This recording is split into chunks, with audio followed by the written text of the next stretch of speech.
Israel is one of the most racist countries in the world. While you'll never hear anyone in the mainstream media say this, this is actually one of the most important things you need to understand if you want to know what's happening right now.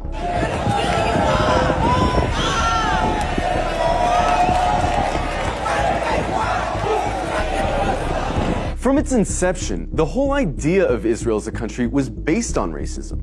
Israel was conceived as a Jewish state, and while there's nothing wrong in principle with Jews having a homeland, the problem is that they insisted that that homeland had to be in Palestine, which already belonged to someone, the Palestinians. The slogan of Israel's founders was "a land for a people without a land." But deep down, they all knew that the only way to have a Jewish majority in Palestine, an Arab country, was to expel the Arabs. One of the founders of Israel, Yosef Weitz, wrote, "There's no room in the country for both peoples. There's no way but to transfer the Arabs from here to neighboring countries." Israel was quite literally founded by expelling and massacring hundreds of thousands of Arabs in a years-long process called the Nakba. And when you found a country based on racial exclusion, you're gonna get a culture that fosters and celebrates racial exclusion. Because countries that commit terrible atrocities rarely acknowledge committing those atrocities. And the presence of Palestinians who remained in Palestine became a constant reminder, not only of the violence that founded Israel, but of the constantly looming threat that they might come back and try to reclaim their land. Every day you can find videos coming out of Israel showing Israelis calling for all Arabs to die,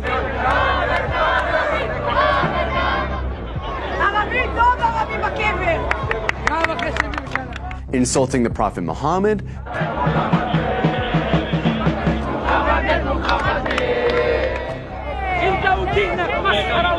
desecrating mosques, spitting on Christians, mocking and celebrating the murder of Palestinians, committing violent hate crimes against Palestinians, watching Gaza get carpet bombed from a cliffside for entertainment. But don't just go off these anecdotes.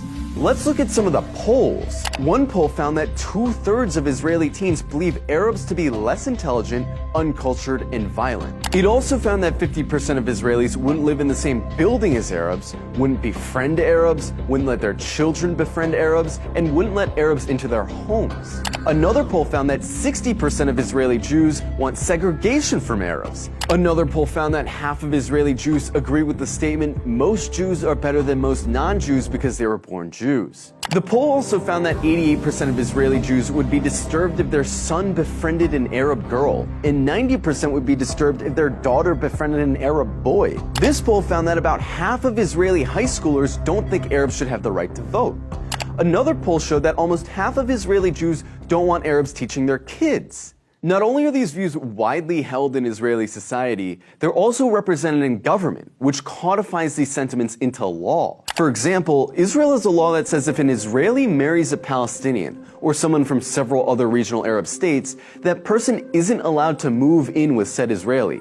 This law was passed in 2003, but it's been renewed every single year since. Israel also doesn't allow interreligious marriage to be performed in the country, which is meant to deter Jews from marrying non-Jews. In 2018, Israel passed the nation-state law, a law which has constitutional status, which says the right to exercise national self-determination, i.e. have rights, is the exclusive right of Jews, no one else. There's also the Nakba law, which makes it illegal to acknowledge the Nakba, the expulsions of Palestinians that were needed to found Israel. This would be like passing a law to make it illegal to talk about indigenous genocide or slavery in America. There's also the Admissions Committee law, which basically allows towns to operate panels that deny applications for entry based on socio-cultural compatibility, which essentially just legalizes racist housing discrimination.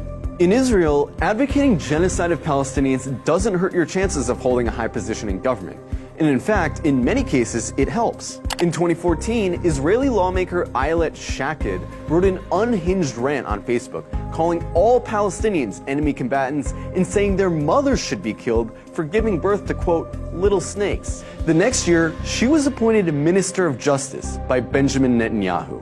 Itamar Ben-Gvir, a lifelong admirer of Meir Kahane, an Arab exterminationist, a man who praised a Jewish settler who killed a Palestinian for throwing a rock at him, a man who was famously acquitted after being criminally charged for chanting death to Arabs, is Israel's current Minister of National Security. He's not some fringe figure either. He's one of the most popular politicians in Israel right now. In the last few days, Israel's been working hard to cast itself as the victim of hatred, the victim of terrorism, the victim of anti-Semitism, that they have no choice but to lay siege to Gaza. But underneath this carefully concocted victim complex is a racist, Jewish supremacist state that's been trying to finish the job that the Nakba started for decades. And really, this shouldn't come as a surprise to anyone.